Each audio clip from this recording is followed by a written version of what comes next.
हाल है आप लोगों का। होप सो आप लोग सब अपनी एमडी गेट की तैयारी में बिज़ी होंगे।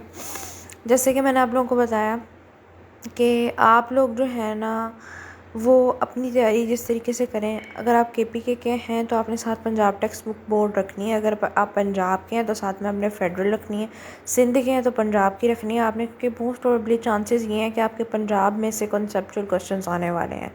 ठीक है, लाइन बाय लाइन क्वेश्चन आप अगर अपनी बुक से भी पढ़ेंगे तो वो भी बेटर है, लेकिन कॉन्सेप्ट्स आपको होने चाहिए जो मैं दे रही हूँ वो तो आपको वेल एंड डन कॉन्सेप्ट होने चाहिए। अच्छा, सबसे पहले बात ये, कार्बोहाइड्रेट का लफ्ज़ जो होता है ना, कार्ब का क्या मतलब होता है और हाइड्रेट मतलब वाटर होता है, ये तो आपको अच्छे तरीके से पता है। और कार्बो का मतलब होता है कार्बन।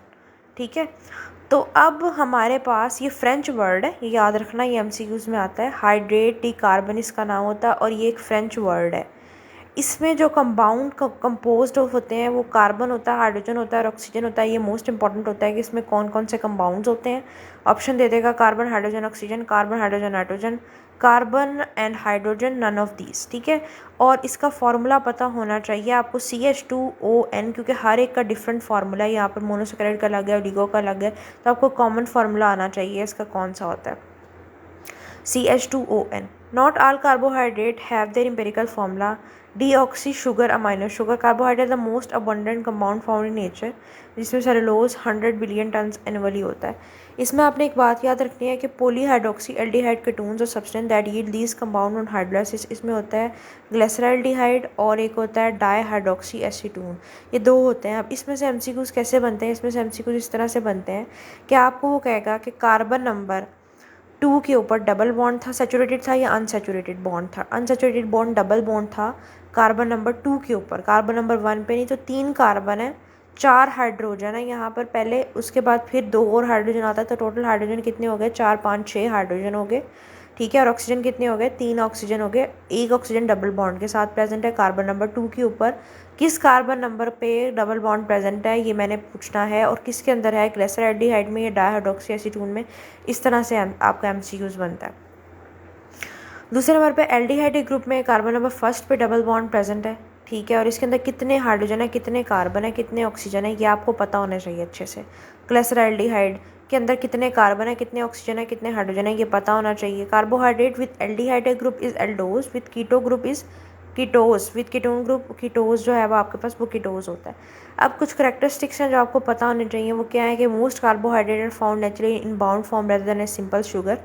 एक सिंपल शुगर फॉर्म में नहीं, बाउंड फॉर्म में भी बहुत सारे कार्बोहाइड्रेट होते हैं। इसमें पॉलीसेकेराइड स्टार्च की फॉर्म में, सेलुलोज की फॉर्म में, गम्स की फॉर्म में, इंसुलिन की फॉर्म में, ग्लाइकोप्रोटीन्स और प्रोटियोग्लाइकेंस हैं, पेप्टाइडोग्लाइकेंस भी होते हैं, ग्लाइकोलिपिड्स हैं, उसमें हमारे पास गैनिक्लोसाइड्स आ जाते हैं। ठीक है, ग्लाइकोसाइड्स आते हैं। म्यूकोपॉलीसेकेराइड्स में हमारे पास हाइलोनिक एसिड आ जाता है और न्यूक्लिक एसिड आता है। ये इतने इंपॉर्टेंट नहीं है जितने इसके फंक्शन इंपॉर्टेंट है।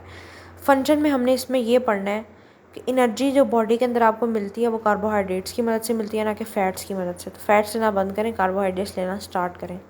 सेल सरफेस रिकग्निशन रिसेप्टर्स हमारे पास जो होते हैं, सेल सरफेस एंटीजन, ये सब कुछ हमें किससे मिलता है? ये आपको उससे मिलता है आपके कार्बोहाइड्रेट से। गैस्ट्रिक ग्लाइकोप्रोटीन म्यूसिन जिसको बोलते हैं, ये 60% कार्बोहाइड्रेट इसके अंदर होता है। ये एमसीक्यूज है most important. Structural component of many organism, cell wall of bacteria आपका कार्बोहाइड्रेट बनाता है। इंसेक्ट के एक्सोस्केलेटन कार्बोहाइड्रेट से बने होते हैं। प्लांट के सेलुलोज कार्बोहाइड्रेट से बने होते हैं। कौन सा कार्बोहाइड्रेट से? पॉलीसेकेराइड कार्बोहाइड्रेट से। उसके बाद जो मोस्ट इंपॉर्टेंट है, इसमें एमसीक्यूज पूछा जा सकता है। इन सब को छोड़कर आपकी क्लासिफिकेशन है, इसमें मोनोसेकेराइड्स में होता है ट्रायोसिस, टेट्रोसिस, पेंटोसिस, हेक्सोसिस पता होना चाहिए कि ट्राई क्या है। टेट्रा ट्राई होता है 3, टेट्रा 4, पेंटो 4 5 और हेक्सोसिस 6 होता है। मोनोस 1 होता है। ग्लाइकोज, मोनो मीन 1 है, सेकेराइड मीन शुगर, सेकेराइड का मतलब भी शुगर होता है। पोली मीन मैनी होता है। ओलिगो 9 से 10 तक होता है। ये आपने बात अच्छे तरीके से याद रखनी है। ये बताने का मकसद ये है जनरल कि ये आपका आता है एमसीक्यूज में, बिल्कुल सेम एज इट इज़ जैसे मैंने बताया कि कितने शुगर प्रेजेंट होते हैं, number of sugar, number of saccharides, number of carbohydrates कितने प्रेजेंट होते हैं आपके ओलिगो में, आपके मोनो में, आपके पोली के अंदर। सही है। अब देखो 3 to 9 आपके पास कितने होते हैं? मोनोसेकेराइड के अंदर होते हैं। नोनोसोज तक आपके पास सेप्टोसिस के बाद, नोनोसिस के तक होता है आपके पास। उसके बाद आपके पास क्लासिफिकेशन हो जाती है आपके पास एल्डोज और कीटोज वाली, ये आपके बिल के। अब इसमें ना एक और बात हमारे पास आती है, ये देखो डायसेकेराइड की। पढ़ाना मैंने ओलिगो भी है पूरा, मोनो भी पूरा पढ़ाना है। अभी डायसैकेराइड में बता दूँ, ओलिगो और डाई में कोई ख़ास फ़र्क नहीं होता। डाई का मतलब 2 होता है, ओलिगो का मतलब 2 to 6 होता है। अब ये वाली बात याद रखना, 2 to 6 ओलिगो है, डिफरेंस इसका याद रखना। डाई मतलब 2 है। तो ये बात आपने अपने ज़हन में रखनी है, ठीक है।